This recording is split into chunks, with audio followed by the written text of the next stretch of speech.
قال إنما أشكو بثي وحزني إلى الله وأعلم من الله ما لا تعلمون يا بني يذهبوا فتحسسوا من يوسف وأخيه ولا تيأسوا من روح الله إنه لا ييأس من روح الله إلا القوم الكافرون فلما دخلوا عليه قالوا يا أيها العزيز مسنا وأهلنا الضر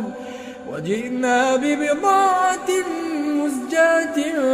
فأوف لنا الكيل وتصدق علينا إن الله يجزي المتصدقين